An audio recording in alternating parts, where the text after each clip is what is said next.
Hello friends, welcome to my channel Jharkhand G K. दोस्तों, आज एक और पंचप्रगनिया का कहानी हम लोग पढ़ेंगे जो झारखंड से जी जैसे परीक्षाओं के लिए अति महत्वपूर्ण है। इस कहानी का शीर्षक है स्वर्गिक सीढ़ी, मतलब स्वर्ग का सीढ़ी। यह कहानी दीनबंधु महतो के द्वारा रचित है। तो चलिए पढ़ते हैं। एक नगौर महान एक राजा रहे। तो एक नगर में एक राजा थे।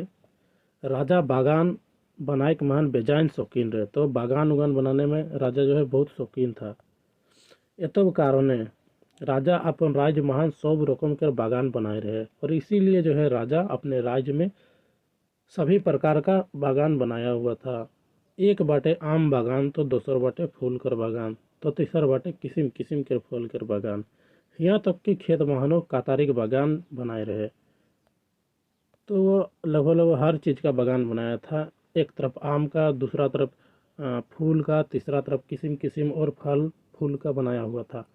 यहाँ तक कि वह जो है बागान बनाने का इतना शौकीन था कि वो कतारी का भी बागान बनाया था, मतलब गन्ना का भी बागान बना के रखा था।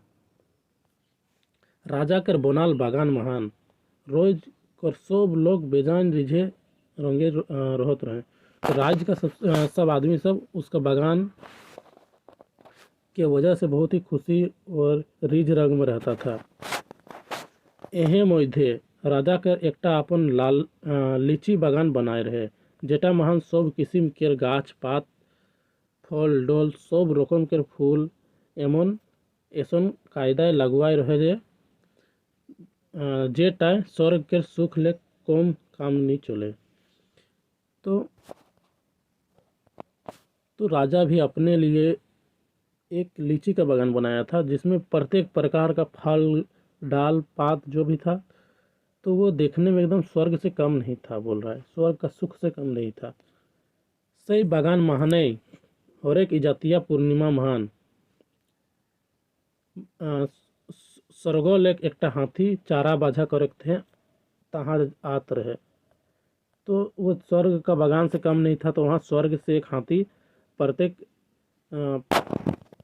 पूर्णिमा की रात को जो है एक हाथी चरने आता था वहाँ पर। एक दिन कर दिने एक राजा कर कामिया पूर्णिमा रात कर समय कोनो हिसाबे से बागान टबाटे गेलक।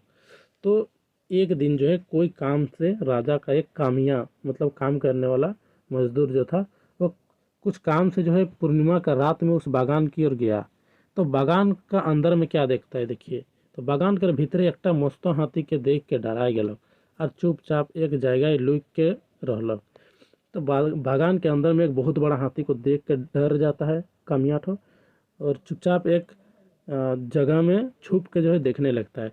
तो हाथी के रंग तो एकदम चारकार है, तो हाथी एकदम सफ़ेद था। बागान मान हाथी निफिकिर चोरा बाझा करलक और एक दो घंटा कर बादे सूंड के ऊपर उठालक और आकाश के डोरे उड़ गेलक। तो हाथी 2 घंटा तक मस्त से खाता पीता है, उसके बाद सूंड को अपना ऊपर तरफ उठाता है और उड़ जाता है, ऊपर में आकाश की ओर चला जाता है।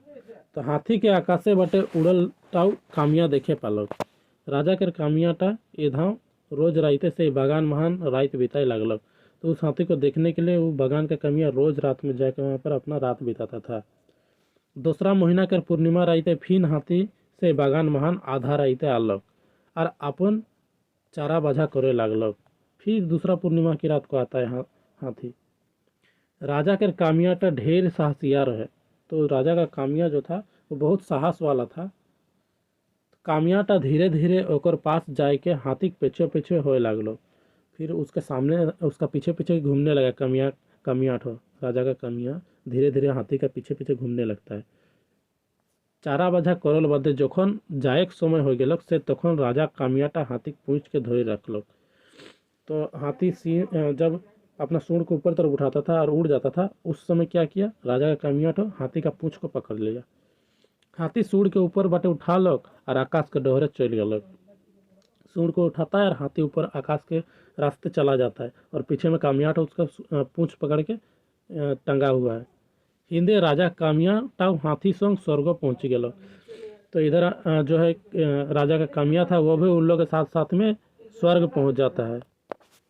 स्वर्ग पहुँचल बादे कामिया कर माइन खातिर बेजाइन होलक बंतुक जियत मानुष के जायगा ना पाए चलते हाथी के आदेश को लैके ई लोकटा के फिर मृत्यु लोक मान पहुँचाई देवा। हाथी के जखन समय होलक सही समय कामिया के फिर भूई नाभाई घुरलक। तो जब स्वर्ग पहुँच जाता है उसके बाद कामिया को माइन खातिर करके मतलब उसका अच्छे से स्वागत करके उसको फिर से हाथी को बोलता है कि जिंदा आदमी है, मरा हुआ नहीं है, इसलिए इसको स्वर्ग में रहने का जो है आज़ादी नहीं मिलेगा, इसलिए फिर से इसको ज़मीन में पहुंचा दो। तो फिर हाथी उसको पकड़ के क्या करता है, ज़मीन में पहुंचा देता है।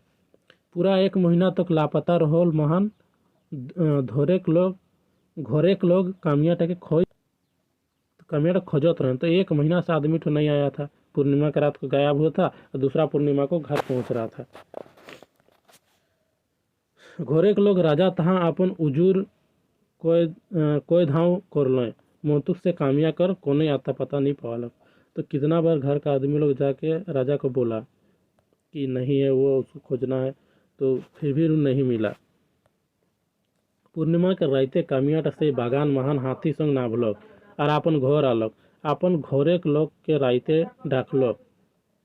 तो पूर्णिमा के रात में क्या करता है, वो आदमी फिर वही बागान आता है और हाथी के साथ उतर जाता है और अपन घर आलक, अपन घोरेक लोग के राइते डाकलक, आवाज दिलक मतलब आवाज़ दिलक मतलब आवाज़ देता है।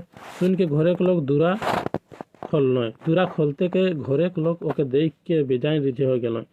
घोरेक सब लोग ओके घेर के रखलो और हालचाल पूछे लगलो।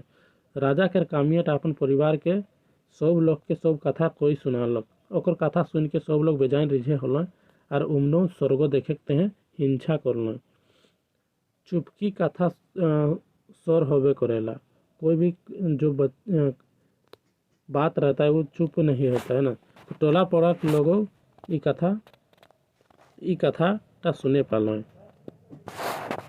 घुरी पूर्णिमा महानो बागाने से चारका हाथी आधा रात कर ठीक आघूटे पहुँचल और बागाने चारा बजा करे लगल। तो वो आदमी जो है वो घर आ जाता है, कामिया तो घर पहुँच जाता है और सब अपना वृतांत बता देता है सबको। तो वो सिर्फ अपना परिवार को बताना चाहता था, लेकिन कितना दिन चुप रहेगा कोई भी बात, सब आदमी जान जाता है, टोला पड़ा मतलब टोला मोहल्ला का आदमी सब किसी को पता चल जाता है। फिर अगला पूर्णिमा आने वाला रहता है, तो उस दिन फिर वो हाथी वहाँ पर पहुँचता है चारा बाजा करने मतलब खाने पीने के लिए। हिंदे राजा कामिया संग बेजान लोग स्वर्ग जाए थे तैयार हैं। तो बहुत आदमी जो है वो कहानी सुनता है या फिर वो वृतांत सुनने के बाद सोचता है कि जिंदा मतलब मर कर सबको स्वर्ग पहुंच जाता है, लेकिन जिंदा जाने के लिए बहुत आदमी आ जाता है। सब कोई को इच्छा रहता है कि हम लोग भी जिंदा स्वर्ग देखें। तो एक लोग दोसर के गोड़ धोर रहे तो केठ ओकर गोड़ धोर के सिकड़ी रकम बांधा बांधी हो जाए रहे। तो जितना आदमी था वो लोग कोई किसी का पैर पकड़ लिया है, कोई किसी का हाथ पकड़ लिया है और एक आदमी है जो उसका पूंछ पकड़ने के लिए तैयार है, ताकि सब कोई एक दूसरे को पकड़ के लटक के जा सकता है। राजा के कामियाटा सब लोग आगुए रहे, वो हाथी के सब रकम के घायल गिला जान चुके रहे। तो हाथी क्या कर सकता है क्या नहीं हर चीज़ जान सकता था, मतलब जान गया था, इसलिए वो सबसे आगे था। हाथी जैसे ही सूढ़ के ऊपर उठा के आकाशे डोहरे चले सोचत रहे, से समय चाड़े चूड़े कूद पहुँची के हाथी के पूछ के सकताए के धरल। तो जैसे ही सूढ़ ऊपर करता है हाथी, उसके बाद आकाश में उड़ने लगता था। इसलिए वो जानता था, इसलिए क्या क्या जैसे सूढ़ ऊपर किया उस दिन वो दौड़ के आता है जोर से और पूरा जो पकड़ लेता है उसका पूंछ को जोर से। इनकोर बादे एकाई सब लोग धरा धरी हो गए। हाथी सूढ़ के ऊपर उठा लोग और आकाश के डोहरे उड़लो। तो राजा कामिया संग ढेर लोग हाथी के पूंछ के जे गिला धोर राख रहे से गिला निमिष मातर महान सड़क कर डहरे जाए लगल। आधा दूर चलल बादे सब लोग पेछुए धरल लोकटा सब लोग आघू लोकटा के पूछल, ए हो कामिया सुन हमार कथा सुन, स्वर्ग महान कोतना बड़े बड़े लाड़ू पावाइला। सब लोग आघू के लोकटा कहलक, एहो इतना बड़े लाड़ू खाए थे पावला कोई कहन हाथ महान दिखाई दिल। जैसे ही हाथ महान दिखाई दिलक तैसे ही ओकर हाथ हाथी पेछुए लग छड़ालक। तो सब कोई जब जा रहा था उड़ उड़ के, तो जो कमियां था उसको खातिरदारी जो पहले मिला था जब वो अकेले गया था, तो उसको सब कोई पूछ रहा है, नीचे वाला आदमी सब पूछ रहा है कि कितना बड़ा ये हो, कितना बड़ा बड़ा है, बोलता है कि वहाँ पर लड्डू मिलता है। तो सबसे ऊपर वाला आदमी जो कामिया था वो बोलता है इतना बड़ा लड्डू, बोल के दोनों हाथ को दिखा देता है ऐसे करके। तो हाथी का पूंछ छूट जाता है। उसके बाद सब कोई वहाँ से धड़ाधड़ गिरने लगता है। हाथी के पेछुए लेक हाथ छड़ाल बादे धोराधोरी होल सब लोग फेत लेक भूमि महान गिर गेल और सब मर गेल। तो उतना ऊपर से सब कोई गिर जाता है, सब कोई मर जाता है। तो यहीं पर स्वर्ग की सीढ़ी कहानी समाप्त हो जाता है। कहानी देखने के लिए बहुत बहुत धन्यवाद।